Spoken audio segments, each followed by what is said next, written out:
السلام عليكم ورحمة الله تعالى وبركاته. ودي channel ተከታታዮች በሙሉ ቻናሉን ሰብስክራይብ ማድረግዎን አይርሱ። بسم الله الرحمن الرحيم الحمد لله رب العالمين والصلاة والسلام على رسول الله صلى الله عليه وسلم.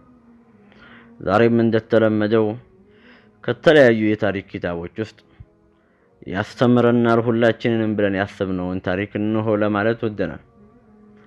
አንዱን በር ክፍትነቱ ይላል ርዕሱ። ታላቁ ኢማም ኢብኑ ሐንበል አንድ ቀን ጉዞ ላይ ሳሉ አንድ ሽፍታ ብዙ ሰዎችን ሰብስቦ ሲዘርፍ ይመለከታሉ። እናም ያን ሰዎችን ሰብስቦ ሲዘርፍ የነበረው ሽፍታን ሌሊት ላይ ወደ ፈጅር ሶላት ሲቀርብ ያልተለመደ ነገር ሲያደርግ ያዩታል። ሰዎቹን ዘርፎ ከጨረሰ በኋላ ሱብሂ ሶላት አዛን ሲል በጀማዓ መስገድ ይጀምራሉ።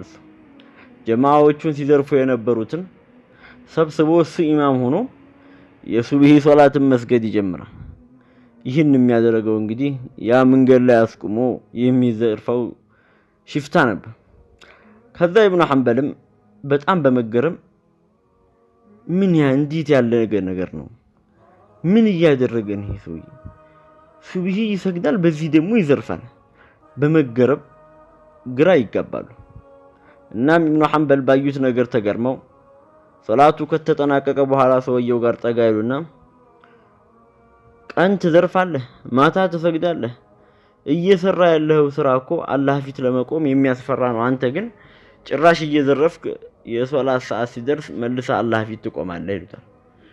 ሰውየውን አንገቱን ደፋ አደረገና በርግጥ በወንጀሌ ምክንያት በእኔና በአላህ መካከል ያሉት በሮች ሁሉ ተዘግተዋል። ነገር ግን አንድ በር ክፍት እንድትሆን ፈልጋለሁ። ለዛ ነው የምሰግደው። ምናልባት ይቺ ሶላቴ ይቺ አንዷ ኸይር ስራዬ ሌላውን የተዘጉ በራፎች ሁላ ልታስከፍትልኝ ትችላለች ይላቸዋል። ያን ቀን በዚህ ሁኔታ ተለያየን ይላሉ።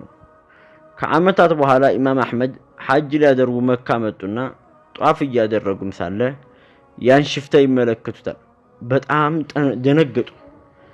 ጠጋ ብለው ሲያዩት ያኔ በጫካ ህዝቡን አሰልፎ ሲዘርፍ የነበረው፣ ያኔ ስንቱን መንገደኛ ስንቁን ዘርፎ ባዶ ያስቀረው፣ ያኔ ስንቱን ሀብታም ደሃ ያደረገው፣ ያኔ ስንቱን ደሃ ያስለቀሰው ያ አስቸጋሪ ሽፍታ ነበር።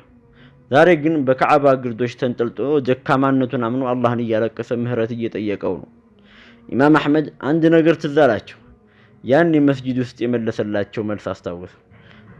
በርግጥ በወንጀል ምክንያት በእኔና በአላህ መካከል ያሉት በሮች ሁሉ ተዘግተዋል።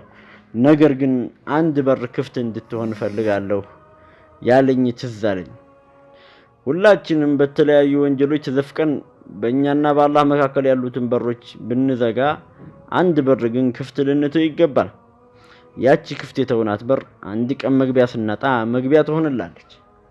ዛሬ ሸይጣን አሳስቶን ላንሰግድ እንችላለን። አላህ ብሎ ደግሞ ሰደቃ ሊያገራልን ይችላል።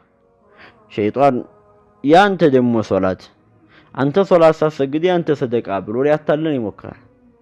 ወላኪን ግን ምናልባት ያቺ የምንሰድቃት ሰደቃ ደግሞ ነገ የሶላትን ኸይር የሶላትን በራፍ ልከፍትልን ትችላለች።